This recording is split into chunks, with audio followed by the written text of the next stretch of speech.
انصاف ہوتا یہ ہے کہ طاقتور اور کمزور کے لیے ایک قانون ہوتا ہے، اور جو نبی صلی اللہ علیہ وسلم نے کہا تھا کہ تمہارے سے پہلے بڑی قومیں تباہ ہوئیں، جدھر طاقتور چوری کرے تو اس کو سزا نہ ملے اور صرف کمزور چور، چھوٹا چور جیل میں جائے۔ انہوں نے کہا قومیں تباہ ہو جاتی ہیں۔ تو جس طرح حضرت علی رضی اللہ تعالیٰ نے کہا تھا کہ کفر کا نظام چل جائے گا لیکن ظلم اور انصافی کا نظام نہیں چل سکتا۔ تو یہ بیسس ہے ایک انصاف، اور دوسرا انسانیت، رحم ہوتا ہے ایک اسلامی ریاست میں جو کہ مدینہ کی ریاست میں پہلی فلاحی ریاست بنائی گئی تھی، جو میں بار بار لوگوں کو کہتا ہوں۔ تو یہ میرے دو ایمز تھے، اور تیسرا تھا خودداری۔ ایک مسلمان قوم غلام قوم نہیں بن سکتی۔ جس قوم کا نعرہ تھا پاکستان کا مطلب کیا، لا الہ الا اللہ، لا الہ الا اللہ کا تو مطلب ہی ہے کہ سوائے اللہ کے آپ کسی کے سامنے نہیں جھکتے، وہ شرک ہے۔ سب سے بری چیز اللہ کو لگتی ہے کہ جب آپ کسی کو بھی اللہ کی جگہ پہ رکھتے ہیں۔ تو یہ غلامی جو ہوتی ہے، یہ جب آپ کسی کی بھی پیسے کی غلامی، خوف کی غلامی، یہ سب شرک ہے، کیونکہ لا الہ الا اللہ انسان کو آزاد کرتا ہے۔ یہ تین تھے میرے آج سے 25 سال پہلے۔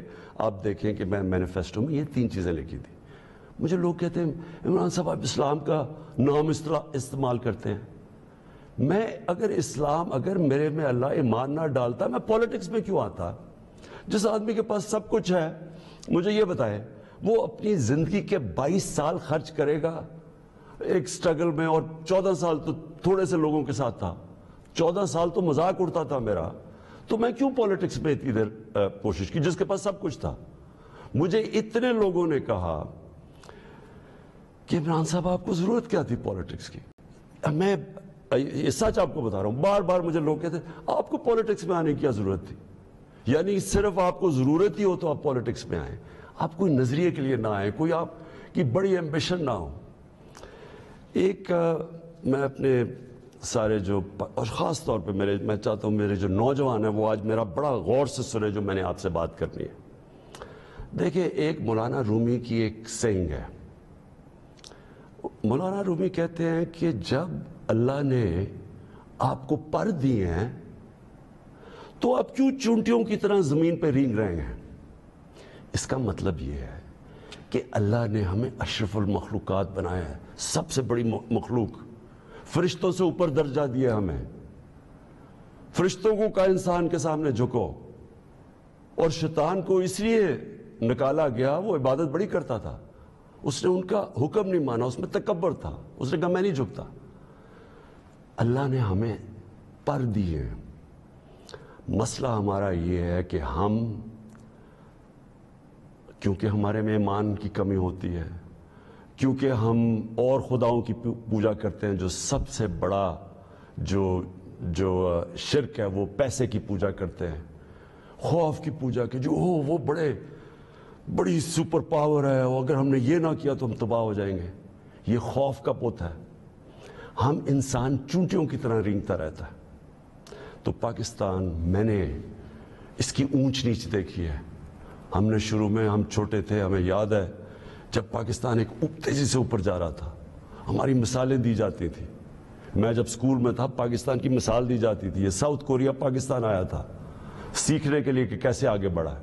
ملیشیا کے شہزادے میرے ساتھ سکول میں پڑھتے تھے، یہاں سیکھنے آتے تھے، سارا مڈل ایسٹ سے لوگ یہاں پاکستان کی یونیورسٹیز میں آتے تھے، ہم اوپر جا رہے تھے، ہمارا ماڈل لوگ دیکھتے تھے، مثال دی جاتی تھی۔ میں نے اس کو نیچے آتے دیکھا، اور میں نے اس کو ذلیل ہوتے دیکھا اپنے ملک کو، اور میں اس کے اوپر ابھی آتا ہوں کیونکہ جو میرے والد تھے، مجھے یاد ہے اپنے آخری دنوں میں جو ہمارے پر یہ وار آن ٹیرر کے اندر جس طرح کی پاکستانیوں کو ذلت ملی، پاکستانیوں کو میں خاص طور پہ کہہ رہا ہوں، لیکن اوور آل اسلاموفوبیا بھی تھا، لیکن پاکستانیوں کو ذلت ملی۔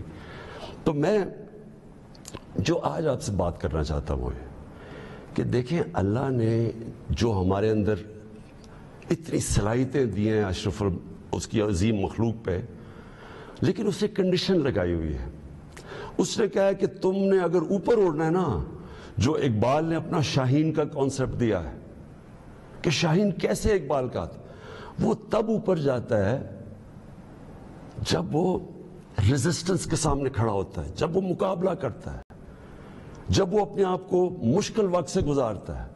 ہم نماز میں صرف ایک ہی چیز مانگتے ہیں جب 5 وقت کی نماز پڑھتے ہیں کہ اللہ ان کے راستے پہ لگا جن کو نعمتیں بخشی، ان کے نہیں جو اپنے تباہی کے راستے پہ چلے گئے۔ تو جو نعمتیں بخشی، اور وہ نبی صلی اللہ علیہ وسلم اللہ کے حبیب تھے سب سے زیادہ، تو ان کو نعمتیں بخشی، تو ان کا آسان راستہ نہیں تھا لیکن ان کی عظمت کا راستہ تھا۔ میں اس لیے پاکستان کے اندر سیرت نبی اپنے بچوں کو پڑھانا چاہتا ہوں۔ کیوں نبی کی سیرت پڑھیں؟ کیونکہ وہ دنیا کی تاریخ میں سب سے عظیم انسان وہ تھے، تو ان کے راستے پہ اللہ کیوں ہمیں کہتا ہے چلو؟ کیونکہ وہ عظمت کا انسان کا راستہ ہے۔ ہم پکڑ لیتے ہیں دوسرا راستہ جو ہم سمجھتے ہیں کہ بڑا آسان راستہ ہے۔ اچھا جی، وہ فلانا نے حکم دے دیا، ہم تباہ ہو جائیں گے، اگر اس نے وہ فلانا ملک ناراض ہو گیا تو ہمارا یہ ہو جائے گا۔